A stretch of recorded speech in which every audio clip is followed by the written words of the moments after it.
राज्याच्या राजकारणामध्ये मोठी खळबळ निर्माण झालेली आहे.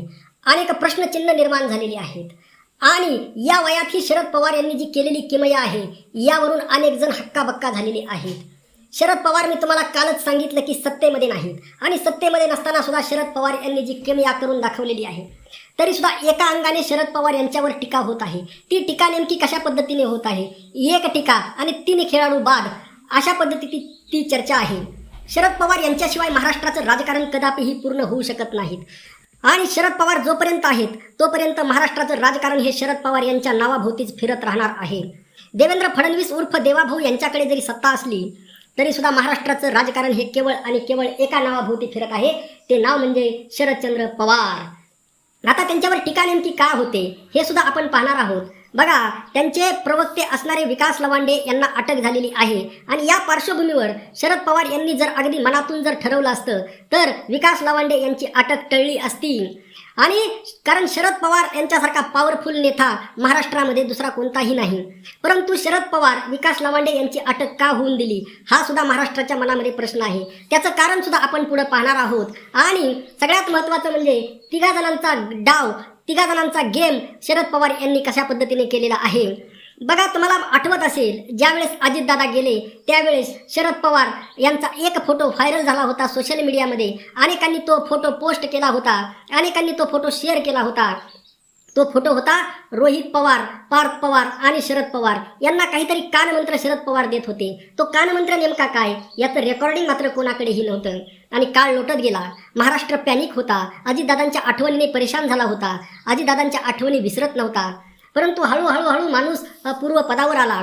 आपल्या घरातील, आपल्या कुटुंबातील कोणताही व्यक्ती जरी गेला आपण दुःखी होतो, शॉक बसतो, दुःखामध्ये असतो. परंतु हळूहळू हा संसार गाडा असा आहे की माणसाला हळूहळू पूर्व पदावर यावं लागतं, रोजची कामं करावी लागतात. संसार अशी गोष्ट आहे, हे जग अशी गोष्ट आहे, हे सगळं विसरायला लावतो आणि त्या पद्धतीने हळूहळू महाराष्ट्र पूर्व पदावर आलेला आहे. आणि पूर्व पदावर आलेला असतानाच राष्ट्रवादी काँग्रेस पार्टी, अजितदादा गट, आजही हा गट अजितदादा जरी नसले तरी सुद्धा हा गट अजितदादा यांच्या नावानेच शेवटपर्यंत ओळखला जाणार. आणि या गटामध्ये तुम्हाला अफरातफरी पाहायला भेटली.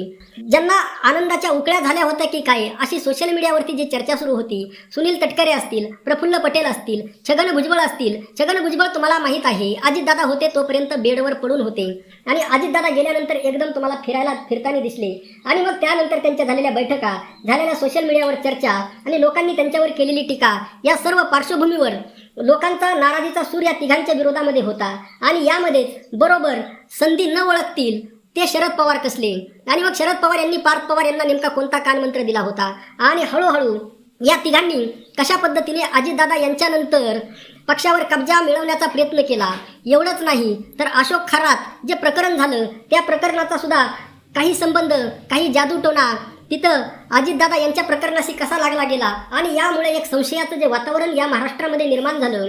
आज इतके दिवस होऊन सुद्धा आता 4 महिने होत आहेत आणि एवढं होऊन सुद्धा अजितदादांची CCTV फुटेज नेमकं काय झालं आणि अजितदादा यांचा साधा FIR सुद्धा या महाराष्ट्रामध्ये कोणत्याही पोलीस स्टेशनमध्ये दाखल होत नाही. या सर्व पार्श्वभूमीवर महाराष्ट्र परेशान आहे, चिंतेमध्ये आहे. खास करून अजितदादा पवार यांच्यावर प्रेम करणारा जो माणूस आहे तो प्रत्येक माणूस प्रश्न विचारत आहे किंवा त्याचा आता समज झालेला आहे की अजितदादांना न्याय मिळणार नाही. आणि या सर्व पार्श्वभूमीवर जर खरंच शरद पवार यांनी ठरवलं असतं तर FIR झाला असता की नाही. अगदी त्याच पद्धतीने जी चर्चा सुरू आहे, शरद पवार यांनी जर ठरवलं असतं तर विकास लवांडे त्यांच्या पक्षाचे प्रवक्ते जेलमध्ये गेले असते का हा सुद्धा एक प्रश्न आहे. म्हणजे शरद पवार यांच्या मनामध्ये नेमकं काय सुरू आहे. त्यांच्याच पक्षाच्या प्रवक्त्याला जर जेलमध्ये जावं लागत असेल आणि याच वेळेला टायमिंग बघा नेमकी कशी आहे. याच वेळेला नरेंद्र मोदी यांची स्तुती शरद पवार यांनी केलेली आहे. म्हणजे शरद पवार यांच्या मनामध्ये नेमकं काय. कधी शरद पवार अडाणीसोबत दिसतात, कधी देवेंद्र फडणवीस यांची स्तुती करतात, कधी विरोधात बोलतात, कधी ते भाजपसोबत असतात, कधी विरोधात असतात, कधी स्वतःच्या पक्षाच्या कार्यकर्त्यासोबत असतात आणि कधीच स्वतःच्या पक्षाच्या प्रवक्त्याला जर अटक होत असेल तर हा महाराष्ट्रामध्ये चर्चेचा विषय बनणार आहे. आणि शरद पवार यांनी मागच्या आठवड्यामध्ये किंवा या आठवड्यामध्ये तुम्ही पाहिलं पार्थ पवार आणि जय पवार आणि सुनेत्राताई पवार या तिघांनी मिळून कशा पद्धतीने पक्ष हळूहळू या तिघांच्या म्हणजे प्रफुल्ल पटेल, सुनील तटकरे आणि छगन भुजबळ यांच्या हातामधून काढून घेतला.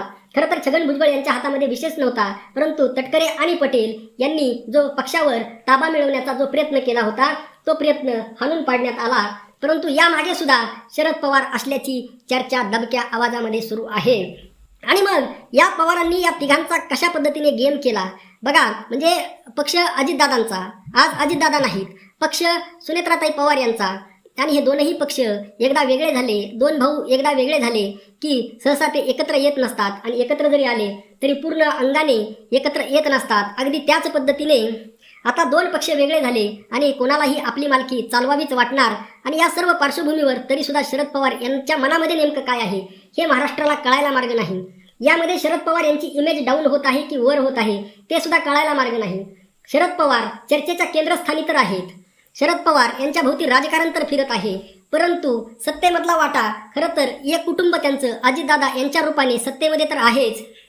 अजितदादा यांना पाठवण्यामध्ये सुद्धा शरद पवार यांचाच हात होता. अगोदर मिटिंगा ठरल्या होत्या, बैठका ठरल्या होत्या. अजित पवार यांनी स्वतः सांगितलं आहे की साहेबांना विचारूनच या मिटिंगा झालेल्या आहेत, या बैठका झालेल्या आहेत. मग असं असताना जर सगळं शरद पवार यांना विचारूनच झालं तर मग ऐनवेळी शरद पवार यांनी पलटी नेमकी का मारली हे सुद्धा कळायला मार्ग नाही. आणि ऐनवेळी शरद पवार असं दाखवतात की सगळं करून मी मोकळा, नेमकं काय सुरू आहे हे महाराष्ट्राला मात्र कळायला मार्ग नाही. आणि म्हणजे शरद पवारना भारतीय जनता पार्टीला कळत आहेत ना, त्यांच्या कार्यकर्त्यांना कळत आहेत ना, त्यांच्या कुटुंबियांना कळत आहेत. लक्षात घ्या. आणि यामुळेच आता रोहित पवार आणि शरद पवार यांच्यामध्ये नेमकं काय सुरू आहे हे सुद्धा आपण येणाऱ्या काळामध्ये पाहणार आहोत. खास करून उद्याचा दुसरा व्हिडिओ त्या विषयावरच असणार आहे. तो विषय सुद्धा अत्यंत महत्त्वाचा आहे आणि या सर्व अनुषंगाने आपण पाहणं गरजेचं आहे, नजर ठेवणं गरजेचं आहे. मित्रांनो, तुम्ही सुद्धा एक अभ्यासक आहात, तुम्ही सुद्धा विचारवंत आहात. तुमचं सुद्धा आपल्या राजसाहेब ठाकरेवर प्रेम आहे, उद्धव साहेब ठाकरे यांच्यावर प्रेम आहे. बघा, राजसाहेब ठाकरे आणि उद्धव साहेब ठाकरे हे दोन भाऊ वेगळे झाल्यानंतर पूर्ण अंगाने ते कधी एकत्र आले का?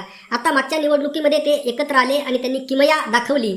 अँटी इन्कम्बन्सी होती मुंबईमध्ये असं वातावरण होतं की भारतीय जनता पार्टी एक हाताने विजय प्राप्त करेल, कारण भारतीय जनता पार्टीकडे सगळं ईव्हीएम, इन्कम टॅक्स, सगळं काही यंत्रणा होती, पैसा होता, सगळं होतं, सत्ता होती.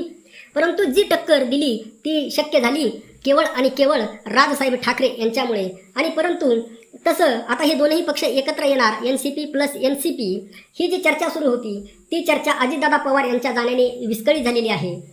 आणि अशामध्ये रोहित पवार यांचं जे विधान आहे, नेमकं काय विधान आहे पहा, की जर हे दोनही पक्ष एकत्र आले तर मी मात्र माझा वेगळा मार्ग स्वीकारणार आहे, त्यांच्यासोबत जाणार नाही, असं विधान रोहित पवार यांनी केलेलं आहे. या सगळ्या पार्श्वभूमीवर शरद पवार यांची भूमिका नेमकी काय, शरद पवार असं का वागत आहेत, यामागचं नेमकं कारण काय, हे याचं चिंतन तुम्ही सुद्धा करा. तुमचं निरीक्षण नेमकं काय ते कॉमेंटमध्ये नक्की मांडा.